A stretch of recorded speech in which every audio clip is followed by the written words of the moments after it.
right, what's going on, everybody? We are back after a little Endurance Matters podcast hiatus. Today, joining us remotely from Andorra, we have Jelle Geens. Awesome interview. He is preparing in Andorra right now for his 70.3 world title defense and also the T100 Grand Finale in Doha. So enjoy this conversation with Jelle Geens. Welcome to another episode of the Endurance Matters podcast. I'm your host, Justin Metzler, and today, remote from Andorra, I have Jelle Geens. Jelle, welcome to the podcast. Thank you. Yeah, thank you for inviting me, and happy to be on. Awesome. Well, I'll start off the podcast with an icebreaker, a little hard-hitting question here. Would you rather do an all-out sprint triathlon every weekend of the year or one Ironman every month of the year? It's hard to say. I've never done an Ironman, but I'm over sprint distance racing, so I'll say an Ironman every month. Okay, that might be a little bit of foreshadowing for some of the questions that I have for you Yeah. later in the podcast. But yeah, definitely want to rewind a little bit. Why don't you start off by telling me a little bit about how what your upbringing was like in Belgium, and yeah, how you first got introduced to the sport. I as almost every Belgian, I started playing soccer. And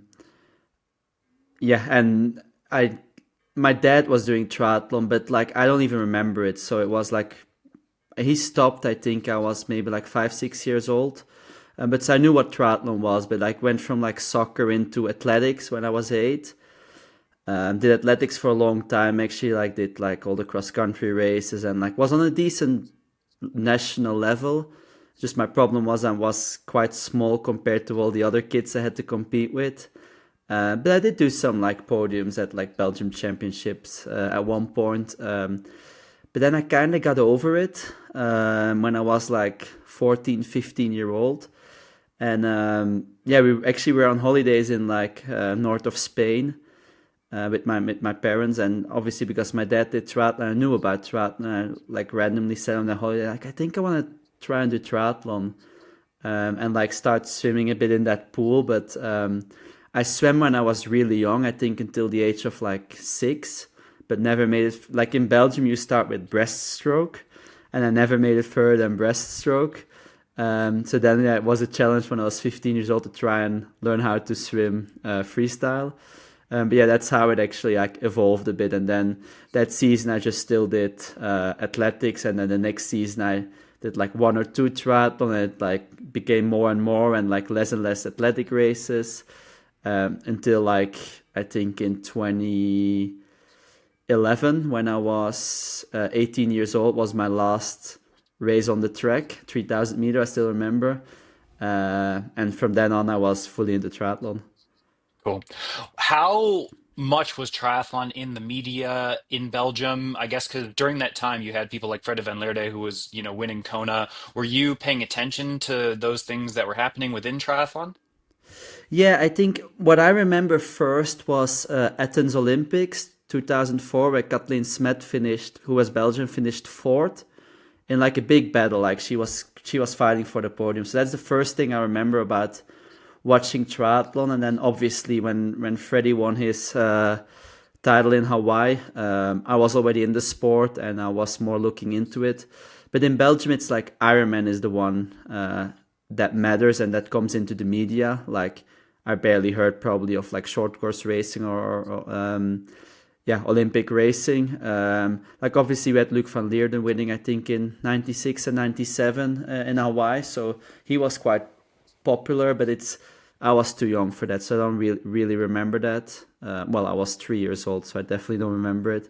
But yeah, you could see like whenever Hawaii was on, like it would come in Belgian media, or whenever a Belgian athlete won Hawaii, they would become national, how do you say this, like national sports person of the year. Yeah. You're guaranteed if you win Hawaii, you become national sports person in Belgium. So I knew a bit about triathlon, and then obviously because my dad did it, I paid a bit more attention to it.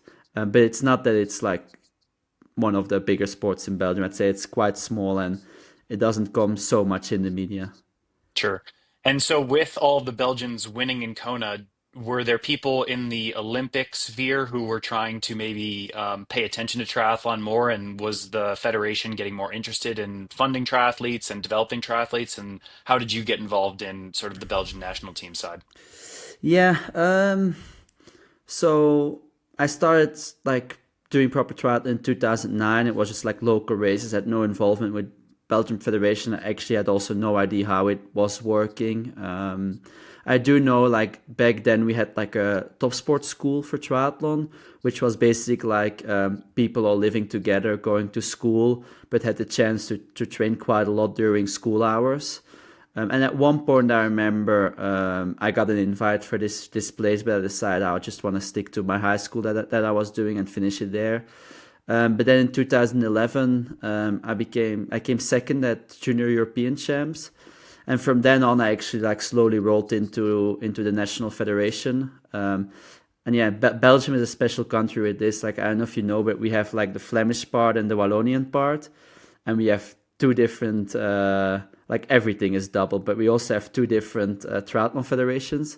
So because I come from Flanders, I was in contact with the Flemish Triathlon Federation, and it basically works like you have to do this criteria, and then you get like a certain level of funding. And because I came second at Europeans, I straight away went into the highest category of funding, and from then on, like that was also the year that I finished my high school and had to decide what to do after.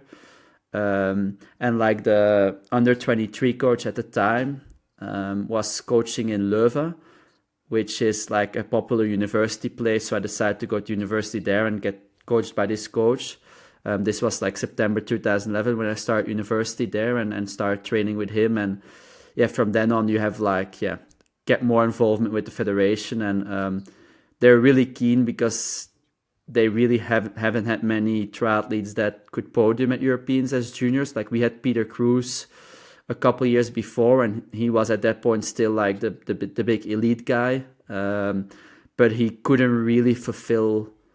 Like he was really good as a junior, but couldn't really fulfill it due to a lot of injuries. So they were quite keen to have someone else that, yeah, was good at juniors. And like I don't know, from then on, like I got quite a good funding. Like I had camps paid, I had races paid for.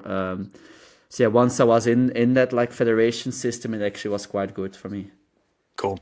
I'm curious to hear because obviously Belgium, you mentioned, is a country where football is really popular, but cycling is obviously a massive sport in Belgium with the classics and obviously so many very successful Belgian cyclists. How many of those people were you influenced by, and how many of those people did you get any opportunities to train with some of the cyclists? Do you guys brush shoulders, or is it totally two separate worlds?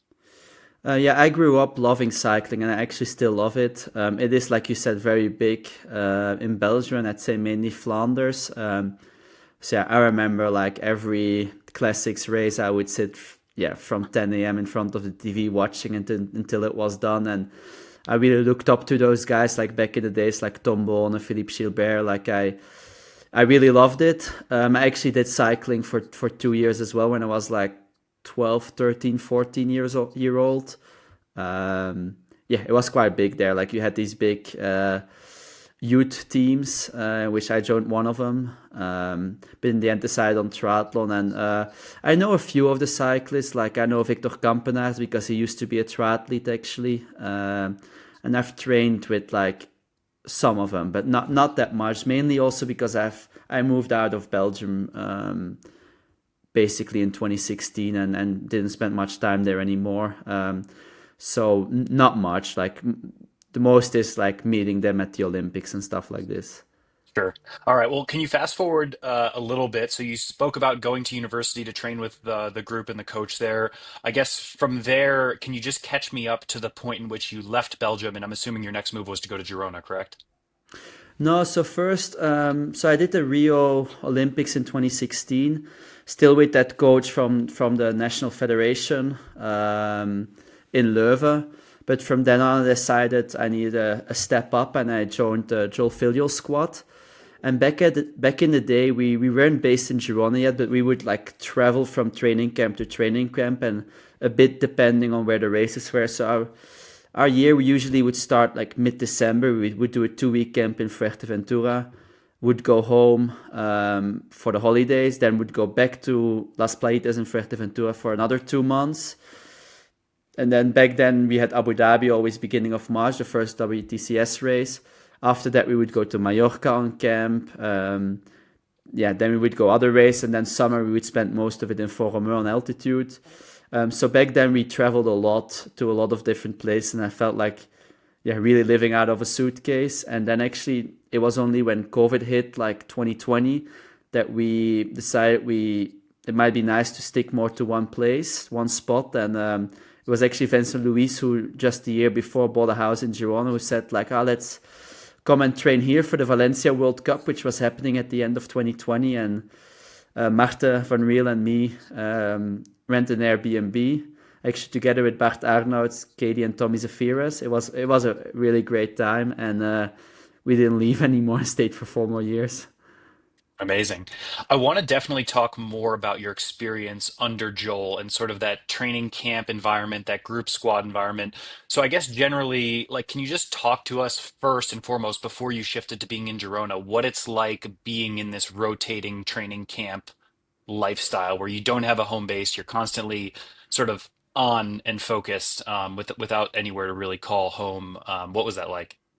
Yeah, I liked it because at that point I was 23, 24 years old, so I didn't have any commitments. I had like, I didn't have a girlfriend at the time, and so it was quite easy for me, and I really enjoyed it, like spending time basically with friends all the time. So I enjoyed it. Like obviously, like spending too much in Las Playitas, like at the end you get a bit bored of the food they offer there. You get a bit bored of all the wind and the roads and the same run loops. But yeah, it basically was just a bunch of friends training together, and like we all had our own rooms. We all had different hotel rooms. I would very often share with Marta because we were both Belgians. But we would do most trainings together. We would have dinner together. We would occasionally go out for dinner or like do something fun as well. So for me, looking back at it, it was a great time. Like yeah, you are, like you say, like very committed and focused on the sport, and always like in like the ideal environment for like to be the best day in day out, and like yeah, really train, rest and eat. But it was also just a lot of fun because you did it with a bunch of like great people. And yeah, we really had a great group at the time. And yeah, it was a lot of fun. Like obviously when I got a bit older, like I got a bit over like all the traveling, especially yeah, just being away from home a lot, always with, yeah, at one point I had a partner, so it started to get a bit harder as well to do this camp lifestyle. So I think at one point we were all a bit ready to more settle at one place and like have something that we could call home, I guess. Sure. In that sort of environment, I think, because I've been part of a lot of training groups here in Boulder, I think it takes a really special group of people to lift each other up and sort of perceive each other as teammates without it getting too competitive.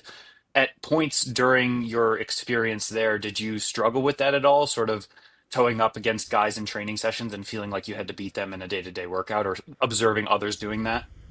I think in the first like couple months I was with the group, it basically was at that point it was Mario Mola, Marta, me, and I guess because Marta and me we grew up like competing against each other in Belgium, and I feel like we carried that a bit too much in those first months in training camp. And yeah, obviously Mario Mola was at that point like still quite significantly better than us, and we ended up both having a stress fracture, and only Mario was the one that survived. So I think definitely at that point we pushed a bit too much on training, like tried to raise training maybe a bit too much than we should have done at the time. But I think we both learned from that, and the group got a bit bigger as well at that point. Like it often is like after Olympics, like people would stop, so the group was a bit smaller at the time, but then actually like more and more people came. And I feel like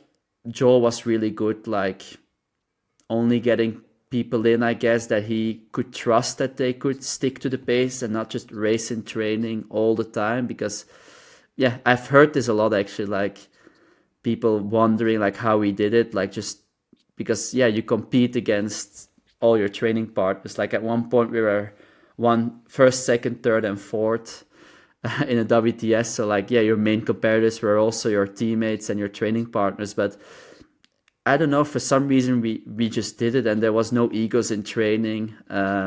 Obviously, at some point, someone felt a bit better than the other and would push a bit more than the other, but yeah, it was also fine to just get dropped and you move on and you go to the next training. And yeah, I think Joel is really good at creating this environment where you just do the training. We often got like speed limits, so you don't go faster than this pace on the run. So yeah, in the like we managed to do it, and I feel like every time someone really good would come to the group, like Jake Birdwhistle joined or Vincent Louis, who they all like won WTCS race on the highest level, but they came in the group and they seem to be fine doing, yeah, like the paces we were doing and not racing. And I don't know, I feel like because we're all just friends, it was quite easy to accept when someone had a better day. And also just I think at one point we all realized like we lift each other up, we help each other as well, we help each other getting better for race day, and by destroying each other on training we actually make ourselves worse. So I think we were all smart enough to realize that. Sure. I'm curious to hear more about your perspective of Joel and his reputation because he obviously has been very popular. He's produced great champions. What do you think made him such a good coach? And what were some of the things that, yeah, I guess made you successful and others successful in that environment from a training perspective or a culture perspective? Yeah, I really love training under Joel. Like I was with him for 8 years. Very very good 8 years. Like I think I achieved more than I ever dreamed of under him. I think I really evolved to a different level under him. And I think yeah, like obviously he gets really talented. Like if you're a top coach, like top athletes will come to you, and that helps a lot. But he did seem to be able to, even if top athletes would come, to make them still a little bit better. What I think Joel is really good at is like he's really observant during training, and at the time, like he was with us almost 24/7. He would came to most of our camps. He would be there on most of our trainings, and he could really judge, and also the questions he would ask during, before, after training could really see what like state you're in a bit mentally and physically, I'd say, and adapt training towards it. Like it was like a very, the training plan was a group training plan, like, but he would like, depending on how every person was, like adjust slightly for each. Um, and I just also think like he creates such a good environment with all these good people. Like I said before, like he for some reason he was really good at just picking people that were great in the group, would work with the group, that didn't have too big of an ego. So you lift each other from training, and I think yeah, he's a good people manager. Like that we didn't get any fights or get frustrated or yeah, like raced every training. And then obviously has his years of experience. I think he already coached Simon Whitfield to an Olympic medal back before I even did triathlon. So he has lots and lots of experience, especially in short course. And yeah, I think just his reputation brings good athletes to him, and he makes them even better. There is some example of people that maybe didn't get better under him due to probably circumstances. But I feel like most people that come to him, he really elevated to another level. Sure. I feel like in those group environments, and it seemed like the culture was so good and so positive there that one bad apple can sort of spoil the bunch. Did you feel as though there was anyone that came in that sort of like messed up the vibe at certain points? You don't have to call out any names, or was he that good at sort of gatekeeping what you guys had? At one point, we would have like Joel would work for national federation. I think at one point he worked for Italy. At one point he worked for Australia, and there would be people coming in just for some camps. And I feel like those were the people that often want to prove themselves a bit too much in training. They often would also come in a bit like mid camp, being quite a lot fresher than most of us, and push the pace a bit too much. And yeah, I sometimes definitely got annoyed. Well, I probably also sometimes definitely got annoyed at people from the squad. Like it happens, you know. But Yeah. I feel like that were mainly the situations where like pace would be pushed a bit too much, and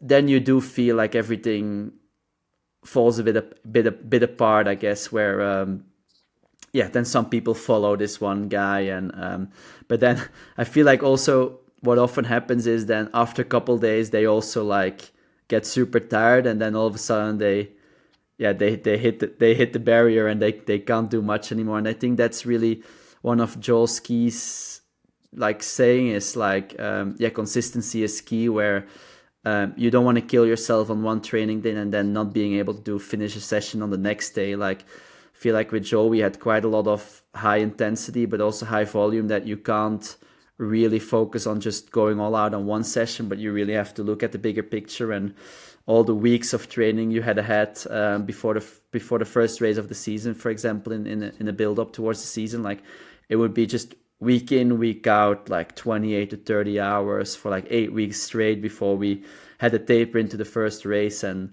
yeah, you couldn't like really go balls to the wall and kill yourself on a session. But I do feel like sometimes when like people would come for just a camp or for a week or for 2 weeks, like it would maybe yeah switch the dynamics a little bit. Sure. I want to talk a little bit now about transitioning into long course and departing from that group training environment. You said you worked with Joel for 8 years. Did you immediately go from Joel to your current coach, Ben?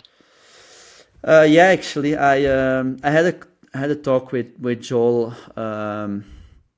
Yeah, I think it was the day after the mixed relay in Paris Olympics, which we weren't able to do because Claire, one of our teammates, got sick. And just that whole, actually, the last year for me at short course, I kind of struggled mentally, mainly like to get motivated. Looking back at it, it probably was a year or two too much in short course. I had a great 2022, then a quite disappointing 2023, which still not sure why. And then I actually had a quite hard like build up in the 2024 season. That's also why I did Oceanside 70.3, because I just needed something different. And then I had a very honest talk with Joel after Paris Olympics, where I said like, yeah, I'm not too sure what to do. Like I want to go into middle distance racing, but I'm not 100% sure what I do want to do coaching wise. And he was like very, very open to it. He said like, well, you know the training with me, like it might be good for you to also try something new. And then I still did those. I did two 70.3s like 3 and 4 weeks after the Olympics, which were still coached under Joel while I was deciding. And yeah, had a actually in 70.3 Zell am See. I was there with Bart Arnouds, and Ben was there with Mika and some of his other athletes. Patrick Lange was there as well. And I was talking with Bart, like he's a good friend of mine. I was talking with him about like, I'm not sure what to do coaching was. And he said, why don't you contact Ben? Like he's a good guy. Like I've heard good things about him. I had some good talks with him. And then I contacted Ben and we had a call, and quite soon after I was like convinced to join him. And yeah, then told Joel and Drew and joined Ben. And I actually didn't have a period where I had no coach at all. Yeah. I'm curious what that conversation went like with Ben, and what was he saying to you during that conversation that made you so confident that that was the next move for you? Yeah, for me it was more like I said to him like, yeah, back then I was 31. I want to go into middle distance racing. I want to go into long distance racing. I don't have much experience at all.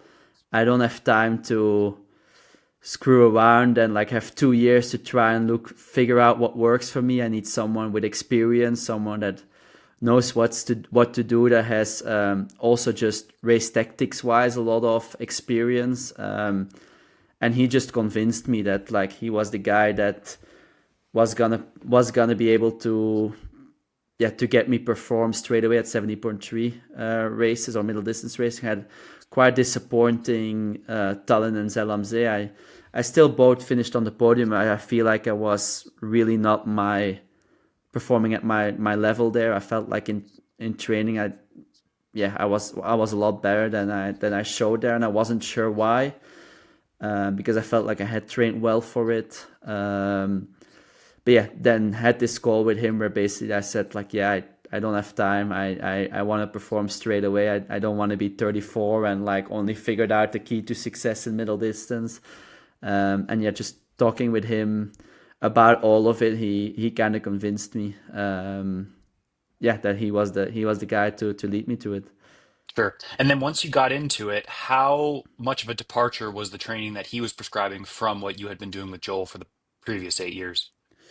Um, I think there was definitely changes between like Joel's short course training and Ben's middle distance training. I feel like with Joel there was definitely more intensity, especially like VO2 kind of stuff. Um, like we would weekly do a track session where we would, yeah, finish like at 2:45 per kilometer last reps, um, and didn't have that much with Ben at all. Like it would be threshold or like very short VO2 stuff. So that definitely was different, and I feel also like weeks were structured a bit different. Where with Joel, you had easy days, but they still involved a hard swim, a bike, and a gym. Where with Ben, and also because I asked him or told him that I want to do this, I have like Thursday, Saturday very easy. I just have a swim and gym because I want to spend it with my family. But that means that the other days are really loaded and I train like 5 to 6 hours in the other 5 days of the week.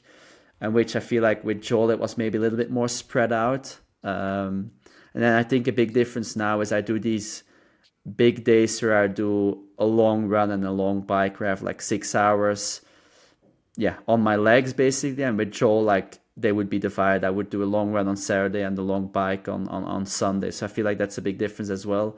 And then with Joel, like I said before, you don't really have easy weeks or easy days. Like, yeah, you only start having easier weeks when races coming up and you start tapering like 10 days out.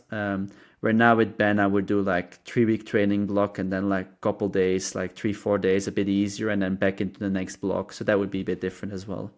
Sure. And then now, obviously, in the filial training group, you had people around all the time. Do you have training partners now? Has that been a struggle just psychologically to have to maybe do a little bit more on your own? Yeah, I had training partners basically from 2011 onwards, 2012 onwards, first with the first group I was in Belgium and then with Joel group. Um, but I do feel like with the family now, like I have a partner and a almost 2-year-old daughter, it does make it a bit easier not having to stick to a certain plan, like stick to certain times of training, which you definitely have with a group. And now I can just, yeah, fill in my days a bit on how, yeah, whatever Kate is doing, my partner is doing, or whatever, whenever I have to be with Sienna. So that makes it a lot easier. Like obviously I still train with people. Like maybe I would swim with a squad back in Australia, because I don't really like swimming on my own. I find it mentally the hardest of the three to do on my own. And then I would occasionally link up with like Aaron Ward, who lives now like 10-15 minutes drive from me, or like other people for like an easy ride or an easy run. But with Ben, like the sessions are so specific and individual on the bike and run mainly that it's easier to do it on your own anyway, honestly. And I can enjoy it. Like yeah, basically listen to podcasts on my bike and runs, which I've never done before. Like I would never run with or bike with music or anything in. So that changed a lot actually as well. But I can enjoy and having a bit more freedom around like my schedule. I just have to basically do the training that's prescribed, and whenever I do it, doesn't really matter that much. And I kind of enjoying. Like obviously, sometimes I miss having training partners, especially like the friendship from it. Like I definitely miss those guys and girls I was training with. But yeah, I think for now, I think it made sense to do it this way. Sure. Well, you've been a sports person now for, over a decade and you grinded on the WTCS circuit for, yeah, like about 10 years. How did you stay hungry and keep reinventing yourself as an athlete, I guess, during that period? It's maybe a little bit easier now that you've shifted to a new world of middle distance, but I guess from a mindset perspective, over the years that you were racing short course, how did you stay motivated during that time? Well, for me, I was like, um, well, in the beginning, obviously, I was young and just wanted to evolve in the sport and see where I could end up, basically. And then at one point, like in 20, so my first 2 years with Joel, I had some good races, but also quite a lot of bad races. And that was like a bit throughout the whole time, like from like 2012 when I, no, 2013 when I became elite until like 2018, like consistency wasn't really there. So that was really something I was striving for. And then actually like the winter from 2018 to 2019, I could really see that I don't know, something clicked at that winter, and like could all of a sudden like run with Mario and Vince, and really like push them a bit as well. Like, I could feel that I was getting on their like run level. I was getting quite strong in the bike, more consistent in the swim. Like the swim was always my weakness, but I got quite consistent in the swim. And then I had my first WTS win actually in Montreal in 2019. So that was a big goal, like that was ticked off. But then it's like I was never someone in short course that was on the podium all the time. Like I would always have like some bad races in there as well. And that kept me very hungry to have like a consistent year, which I feel like I had in 2022. I was sadly though consistent fourth or fifth a lot of the times, except for the grand final where I finished third, and then also got third. No, I got fourth overall. So I was like, okay, this is a good step in the right direction. And then the 2023 year, I really wanted to get on the podium on the overall WTCS ranking, and that's actually the year where training was going well, but for some reason it wasn't clicking in racing. And um, from then on, I was actually kind of struggling. Like I always like build up to like better, better, better, and all of a sudden it like dropped quite a bit, and I was like often racing for like 20th spot or like 25th, and I still had a podium that year, but like the consistency really wasn't there, and I started to overthink everything in training. And that's then also the bad thing, that you have like 7 6 6 7 years of, like with Joel, it's very often the same kind of training. So I feel like I was comparing way too much, like back when I was like fighting for the podium, fighting for the win, and I'd got way too much in my head. And the winter of 2024, that's when I really struggled with getting motivated. I feel like I really needed a change. But yeah, still was like, I want to be good in Paris, because I had this bad experience in Tokyo Olympics where I got COVID and couldn't race the individual race. So I felt like I needed that redemption, and that was just always in the back of my mind. Like I need to be good in Paris. I have something to prove there. And ultimately, I had a bad race in Paris as well. I got sick a couple days before from Siena, that got sick, and yeah, there's not much you can do about it. But yeah, and then the whole Paris Olympics, like also everything around with the Belgium Triathlon Federation, with the Belgium Olympic Committee, it just wasn't a fun experience for me at all. So then I was really done with short course, and I still feel like I'm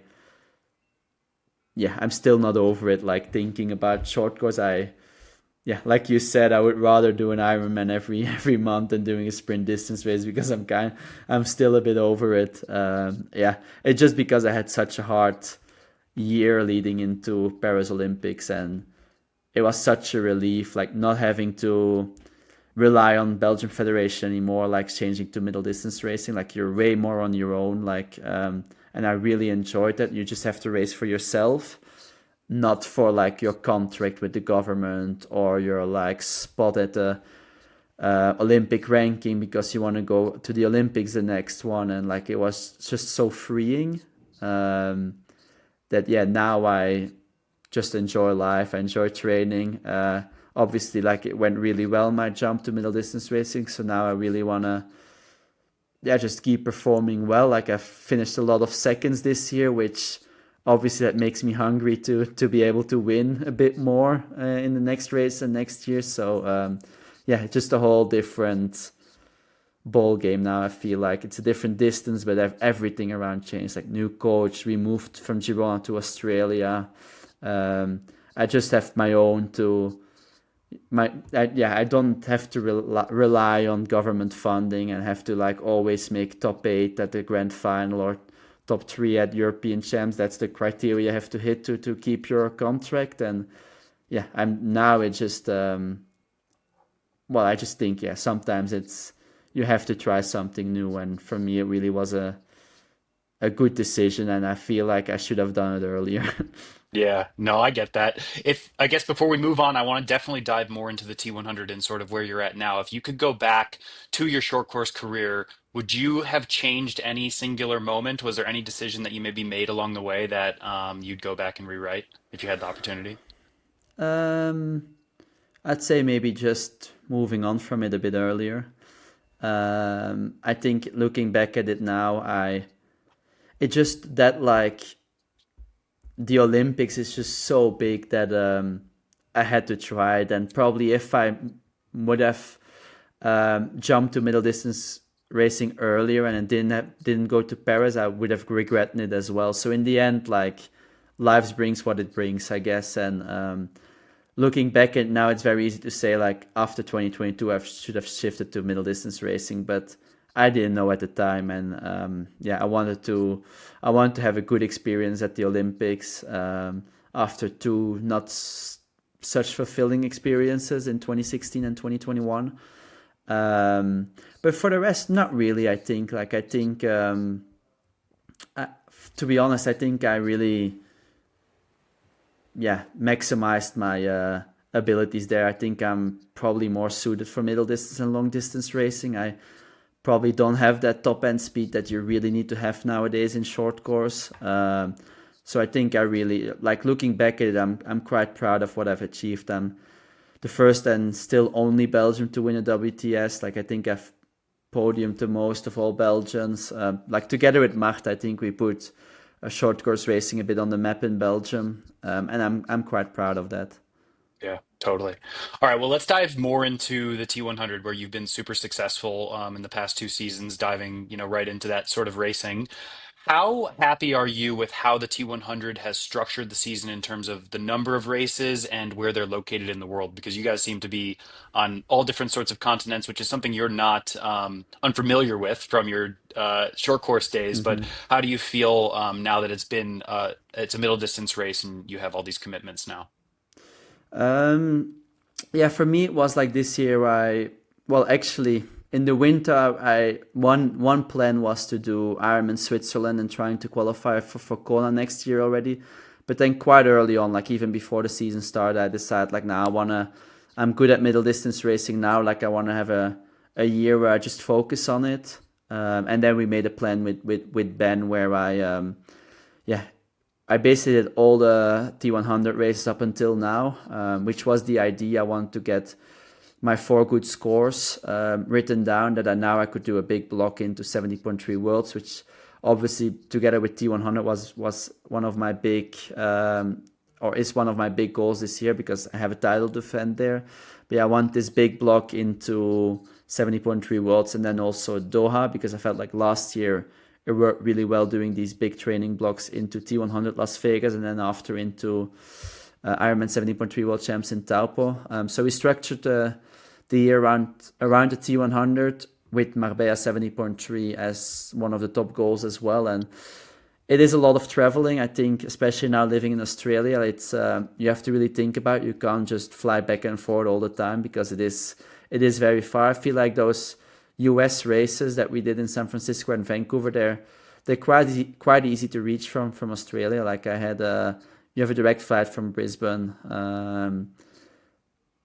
into west coast of the US. I think no, I think I flew over Sydney actually to go into San Francisco because I wanted to fly this specific day. But you did have straight flights from Brisbane. But anyway, it's quite easy to reach.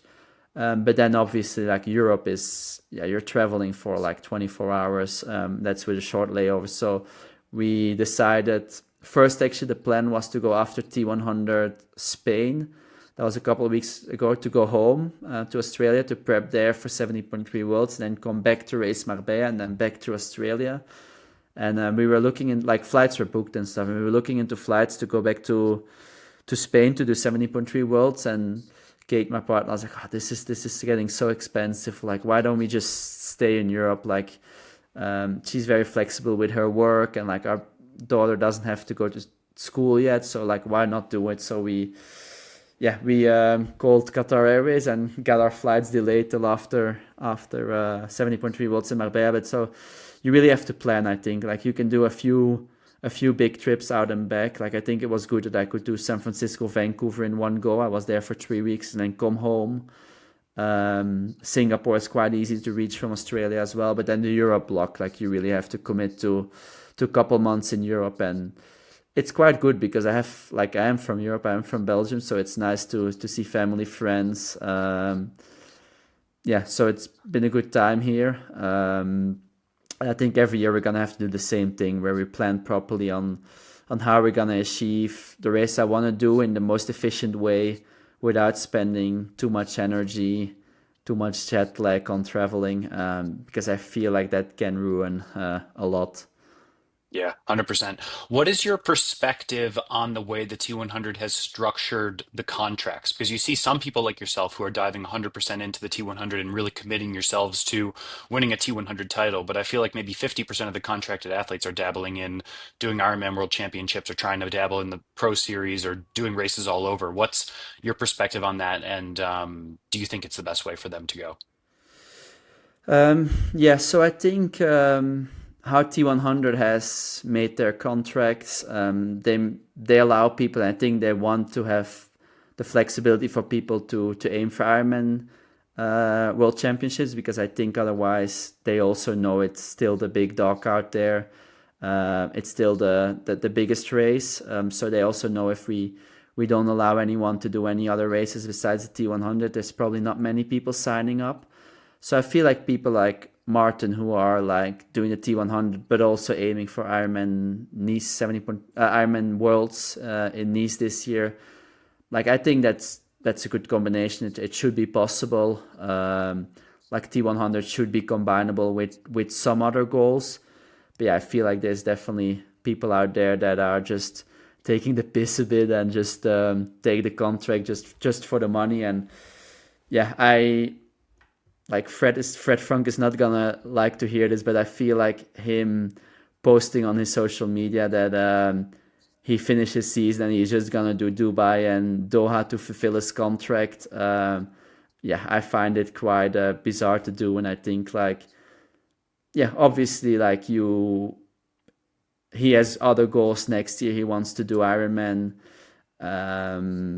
New Zealand early of the year, and he feels like if he wants to be on his best there, he needs his break now. But he probably knew this before he was signing this contract. So, like, don't sign the contract then. But yeah, it's really hard for, like, how as a organization T100, like, how can you avoid this? I guess it's quite hard. Like, they've tried it with the contracts now, and there's like quite a lot of like, it's very specific on.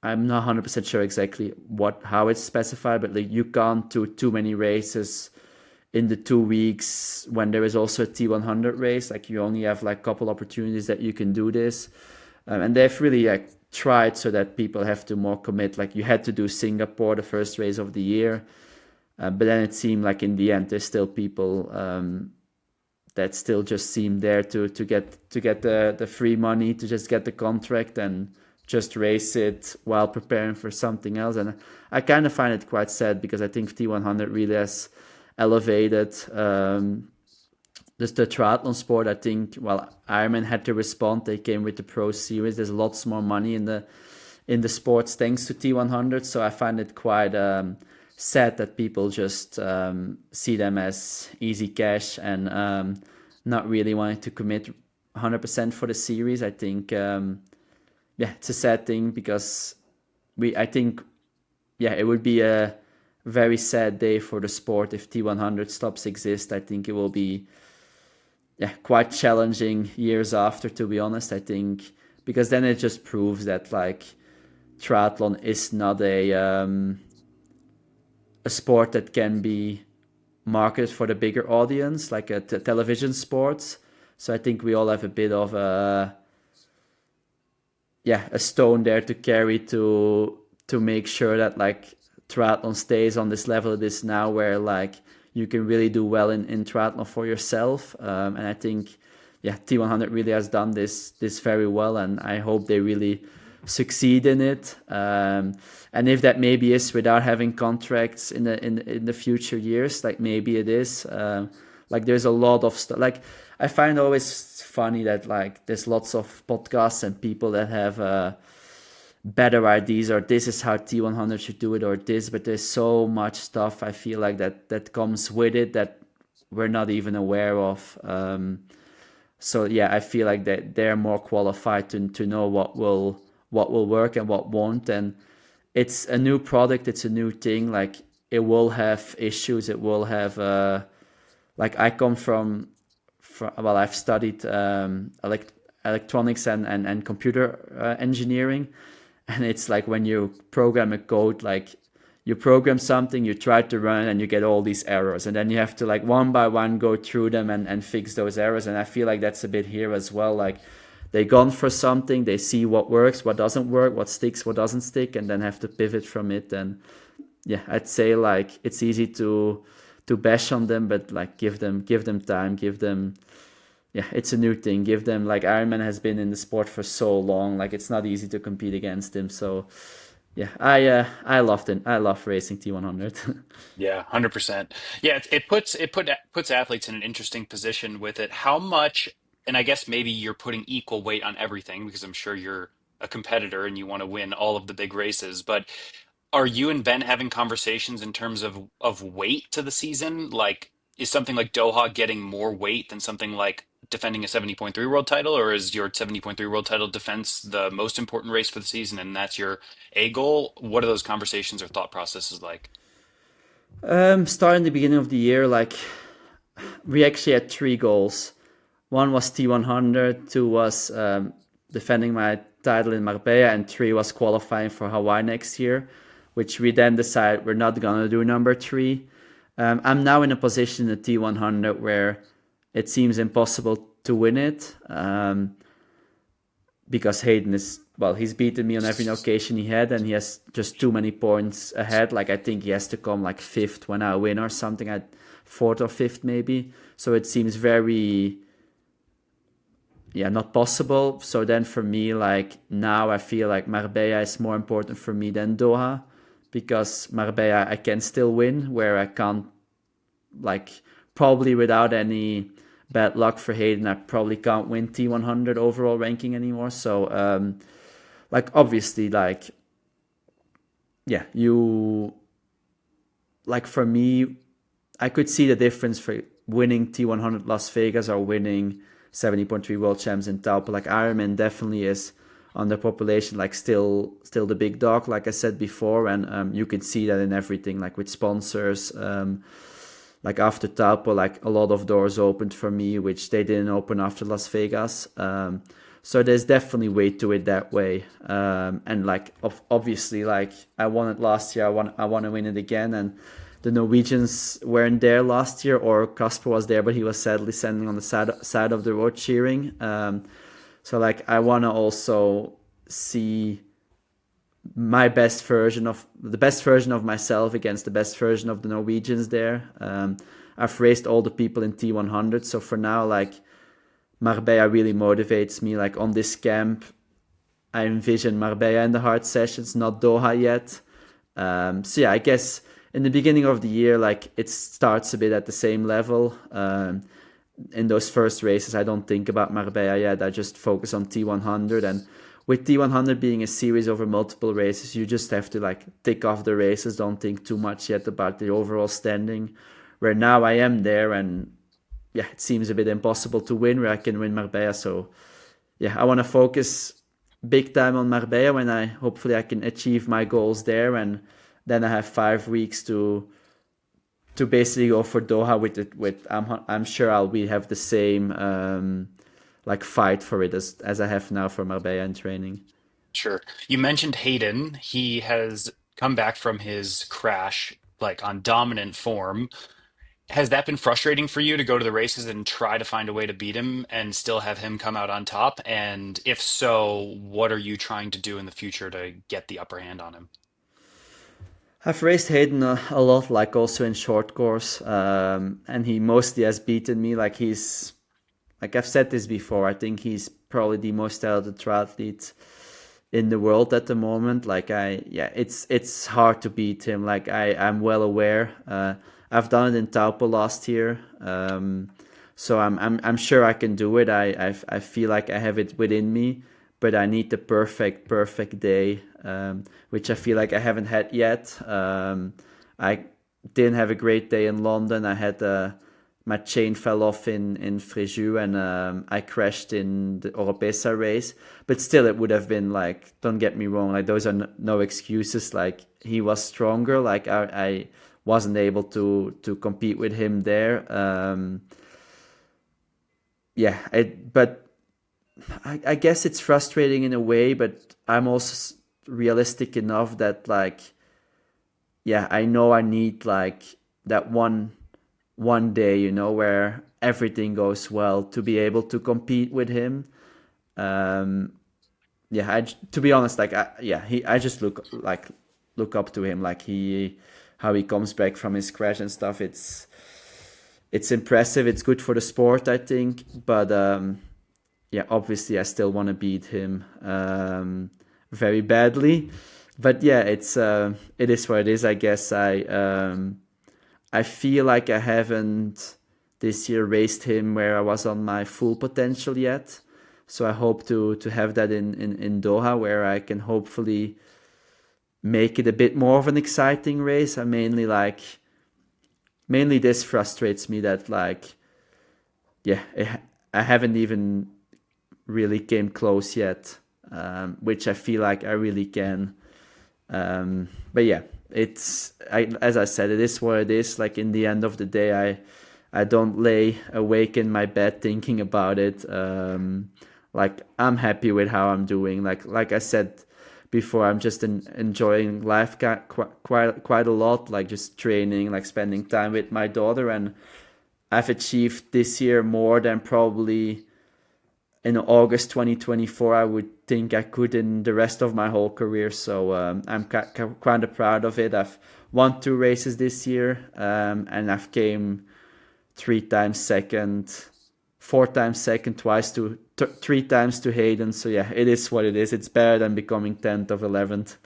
Yeah, that's amazing perspective because I think sometimes it's hard for the best of the best to accept anything other than victory, but I think Mm. like to celebrate those successes is I think really important, and obviously there's still a lot of season left for you to put yourself out there and obviously try to go for the win at these races.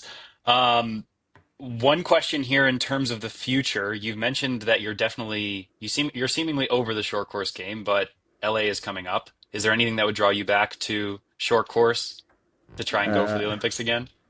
no, no, no. The marathon maybe.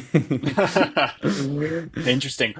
Do you think that there's anybody from the Belgian national team that is a young up and comer who would put them in a position for a medal in the mixed relay or the individual? And if not, do you and Martin potentially feel a responsibility to go there, or do you feel like you've given everything that you could to the country and the federation? Well, I think Jolien Vermeil is doing really well. Like if she can, like the progression she made from last year to this year is quite impressive. And I think if she can keep this up, she can definitely aim for a medal at LA individually.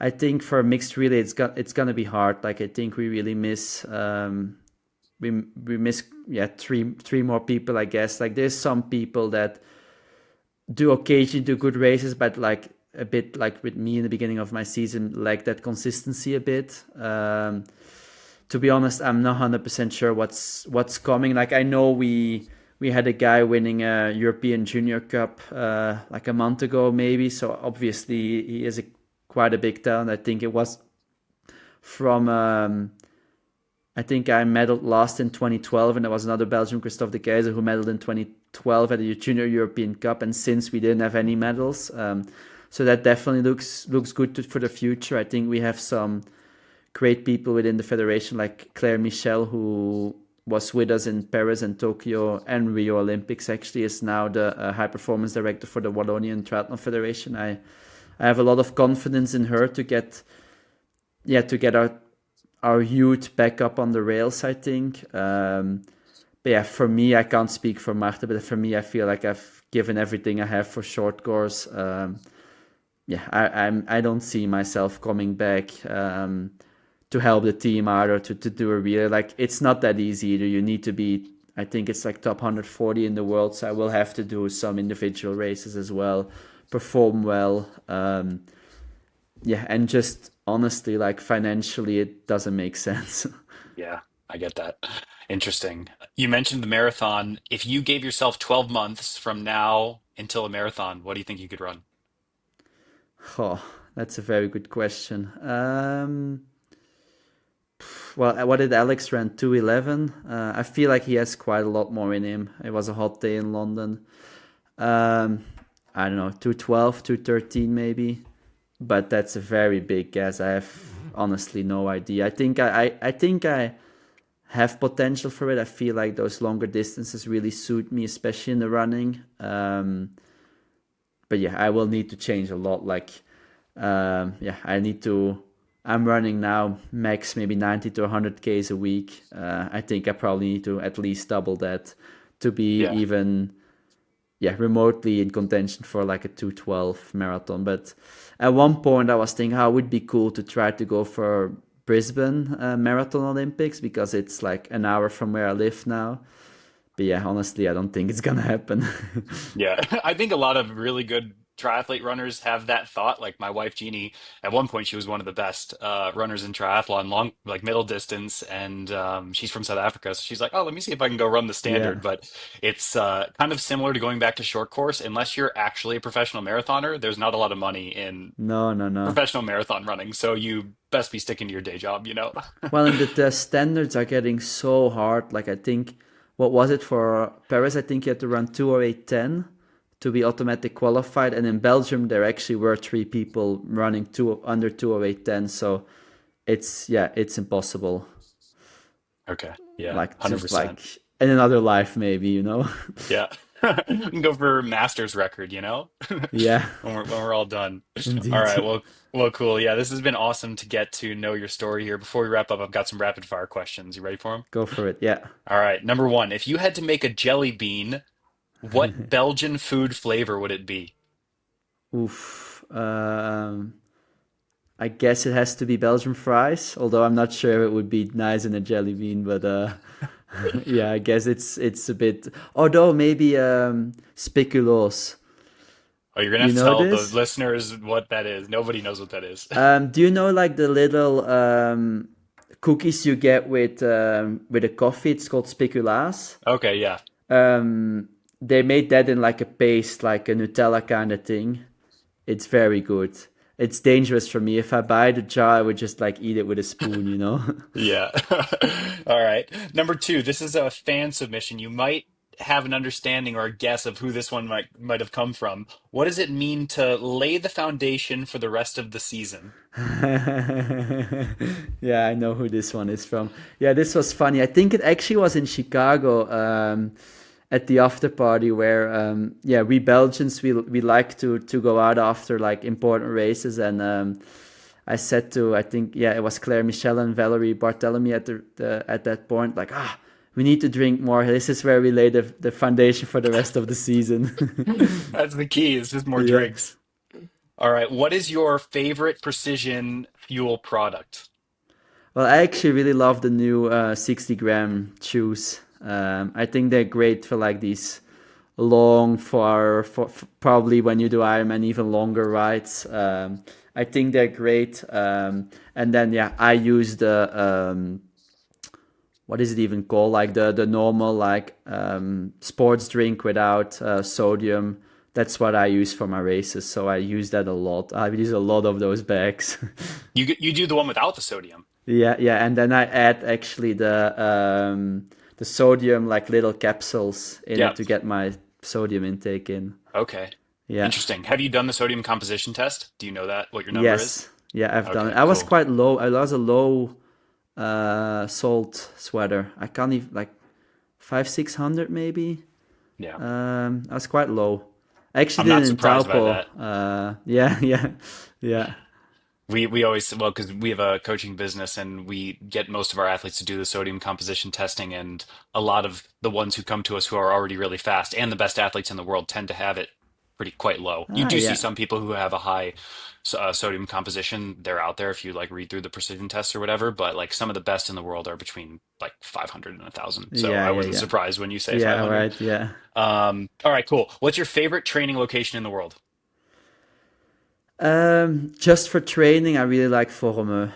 I've spent a lot of time there. It's like in the Pyrenees on altitude, and I feel like it has the combination of beautiful riding and like really nice running and lots of options. So I really love it there. But then there's nothing to do there, you know. It's just literally just for training. Sure, which is good for a period of time. Yeah, definitely, Um, definitely. and what's the hardest single session you've ever done?